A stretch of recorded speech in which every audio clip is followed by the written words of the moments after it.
Ice cream lovers, welcome. No gang signs, no gang signs. Welcome to this session of Scoop School. Nice to have you here. Steve Christensen's my name. Look, if you haven't tuned in before, we run a training facility called Scoop School, a little bit west of St. Louis, Missouri.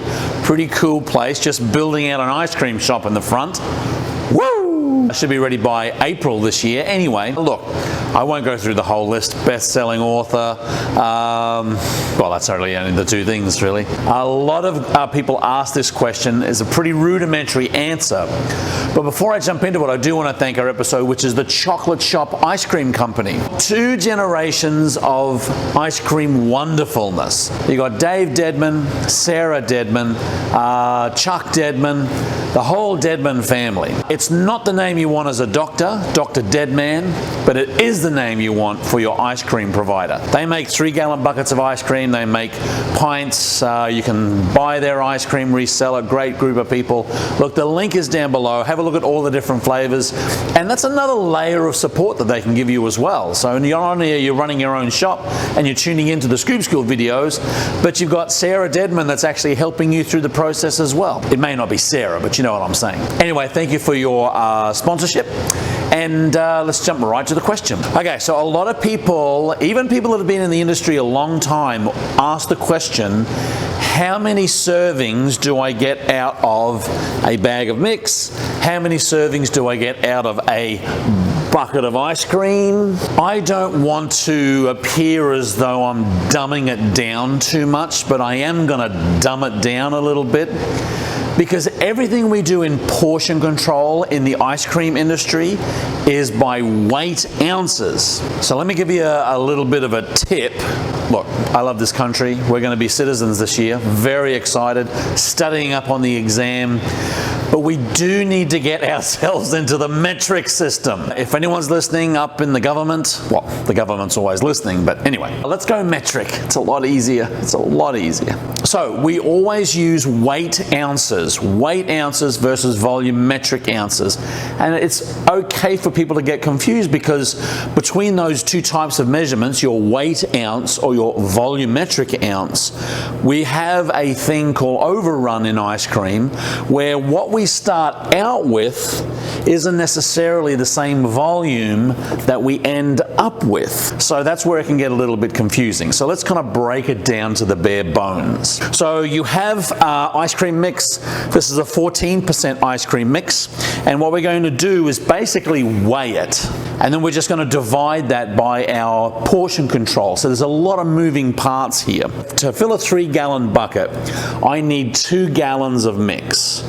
So if we figure our overrun is about 30, 40%, maybe 50%, we're going to need around that 2-gallon mark, give or take. There's a lot of things that change that depending on the flavor that you put in there and how it affects the mix, depending on waste. We're going to talk about them in a minute. So I'm basically just going to take our Cambro here and I'm going to tear it out. So what tearing out does is it basically zeroes out the scale after you put the empty Cambro or the empty container on it.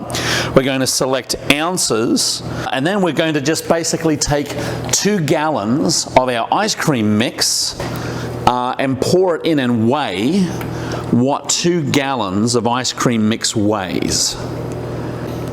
Oh yeah. So if I fill it up to the 8-quart mark, the 2-gallon mark, and I have my trusty calculator ready to go, I'm sitting right at 290, let's say 295 weight ounces. 2 gallons of ice cream mix weighs 295 ounces.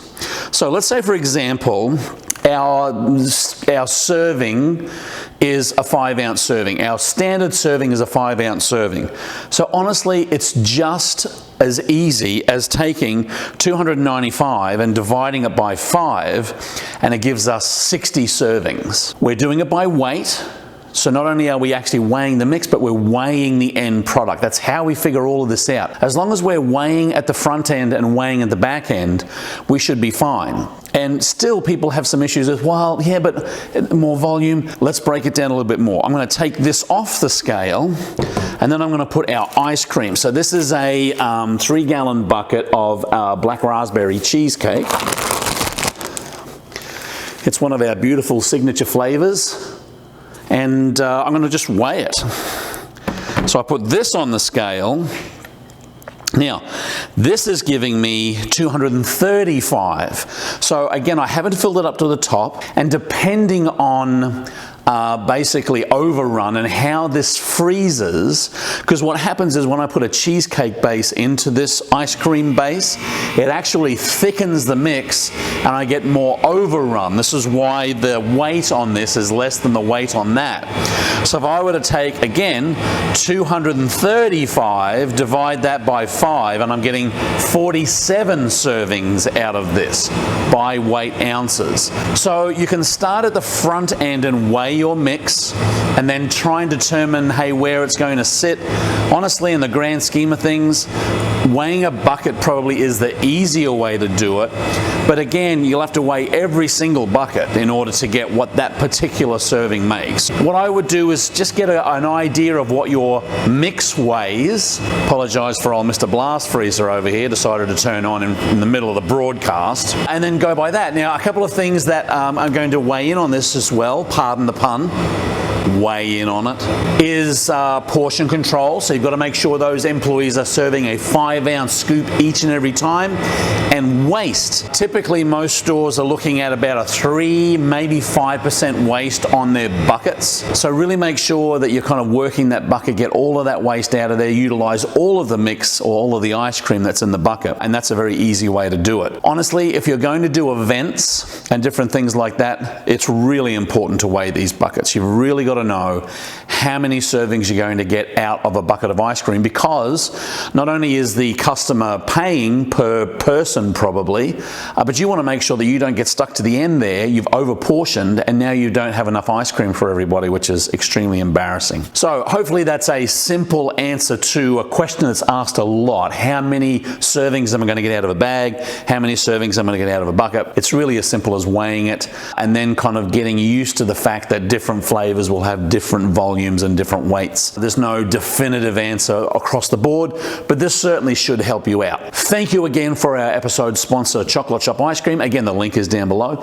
And look, if you have any problems, questions, conundrums, manatars that you would like us to answer here on these videos, drop a comment down below. Now, we did have one sad comment that said, "Don't bother, Steve never answers," or "Don't bother, they never answer." Well, and that did make us a little sad. We try and answer most of them, but sometimes we get so many in a week that it's very hard to catch up. Anyway, you don't need to hear about my problems, but leave a comment down below. We'll take all of the good questions, the questions that people ask, and throw them up on the content list. And again, a couple of a tour around the screen here, the end screen. This is the subscribe button. This is a pretty good video down here, and under the arm here. This will take you to scoopschool.com. Keep on scooping, and we'll see you in the next video.